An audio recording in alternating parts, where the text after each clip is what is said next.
اور اللہ کی طرف سے ہجرت کا حکم آنے والا تھا، تو حضرت ابو بکر رضی اللہ تعالی عنہ کو حضور نے کہا کہ اے ابو بکر تیار رہنا، امر الہی کہ آتے ہی ہم اس شہر کو چھوڑ دیں گے۔ اور پھر وہ وقت آیا کہ جب کفار نے حضور کے گھر کا محاصرہ کر لیا، آقا کریم علیہ السلام کو معاذ اللہ شہید کرنے کے ارادے سے ارد گرد جمع ہو گئے۔ آقا کریم علیہ السلام نے ہاتھ میں خاک پکڑی اور سورہ یاسین پڑھتے ہوئے ان کی آنکھوں میں جھونکتے ہوئے حضور گزر گئے اور انہیں پتہ بھی نہ چلا، اور وہ مکان کا محاصرہ کیے ساری رات کھڑے رہے۔ صبح بستر سے حضرت علی المرتضیٰ اٹھے، اللہ اکبر۔ تو آقا کریم علیہ السلام نکل گئے اور حضرت ابو بکر صدیق کے گھر تشریف لے گئے۔ اب دروازے کو دستک دینے لگے تو آواز آئی، حضور میں حاضر ہوں۔ حضرت ابو بکر صدیق تیار کھڑے تھے، تو کہا ابو بکر تم تیار ہو؟ کہا حضور آپ نے کہا نہیں تھا کہ تیار رہنا، کبھی ہجرت کا حکم آ سکتا ہے تو میں تو اس دن سے ہی تیار رہتا ہوں کہ کب حضور آئیں اور جو فرمائیں میں وہی کروں۔ اور پھر وہاں سے لے کے حضور کو وہاں تک گئے، اور جبل سور کی چوٹی پر وہ غار ہے، اللہ اکبر، اس غار میں جانے سے قبل حضور کو باہر بیٹھنے کا کہا۔ عرض کی حضور ذرا میں غار کے اندر کے ماحول کا جائزہ لے لوں۔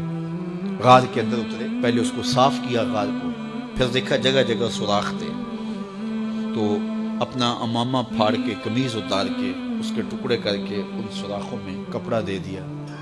2 سوراخ ایک روایت کے مطابق، اور ایک روایت کے مطابق 1 سوراخ بچ گیا، اس میں اپنی ایڑی رکھ دی، اور پھر آواز دی جان عالم اندر تشریف لائی۔ تو آقا کریم علیہ السلام غار میں چلے گئے، تو سیدنا صدیق اکبر رضی اللہ تعالی عنہ نے اپنی گود میں آپ کا سر رکھا اور حضور لیٹ گئے۔ اللہ اکبر، کیا منظر ہوگا! صدیق اکبر نے حضور کو دیکھا اور جی بھر کے دیکھا، اور ایسا دیکھا کہ کوئی اور شریک بھی نہیں تھا۔ یہ واقعہ حضرت سیدنا عمر سے روایت ہے، کتب صحاح میں ہے، اور حضرت عمر رضی اللہ تعالی عنہ یہ بات بیان کرتے ہوئے رو پڑے، اور آپ کہا کرتے تھے کہ ابو بکر یہ غار والی نیکی مجھے دے دے اور میری ساری زندگی کی نیکیاں دے دے۔ اللہ اکبر۔ تو حضور علیہ السلام حضرت ابو بکر صدیق کی آغوش میں ہیں۔ اب ہوا کیا کہ سانپ نے جب ہر راستہ مسدود پایا تو خیر وہ اس راستے پہ پہنچا جہاں انسانی گوشت نظر آیا، تو سانپ نے پھر ڈنگ لگایا۔ سانپ کا ڈنگ اچانک، تو انسان تو کپ کپا کے رہ جاتا ہے، اچانک تو چیونٹی کاٹ جائے تو انسان کپ کپا کے رہ جاتا ہے، چھپکلی گر جائے اچانک تو بندہ اپنے وجود کو جو ہے وہ متوازن نہیں رکھ پاتا۔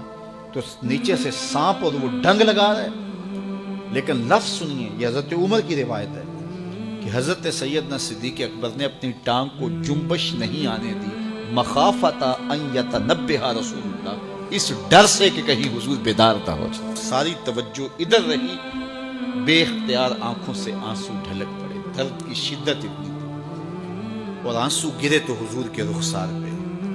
آقا کریم بیدار ہو گئے۔ بیدار ہوتے ہی میرے حضور نے کہا، مالک یا ابا بکر، ابو بکر کیا ہوا؟ تو یہ ہوتی ہے ہنگامی صورتحال۔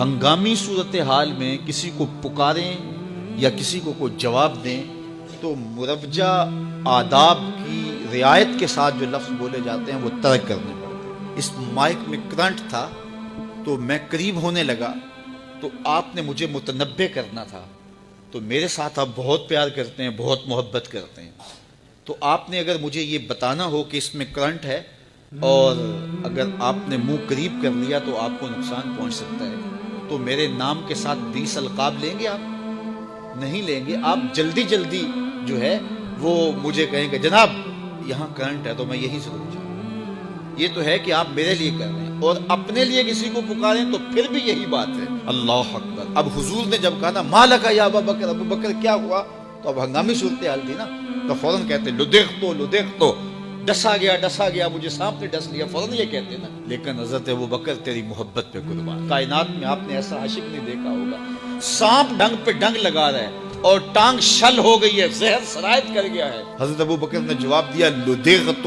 فداک امی و ابی یا رسول اللہ، حضور میری ماں بھی آپ کے قدموں پہ قربان، میرا باپ بھی آپ کی راہوں پہ نچھاور، مجھے سانپ نے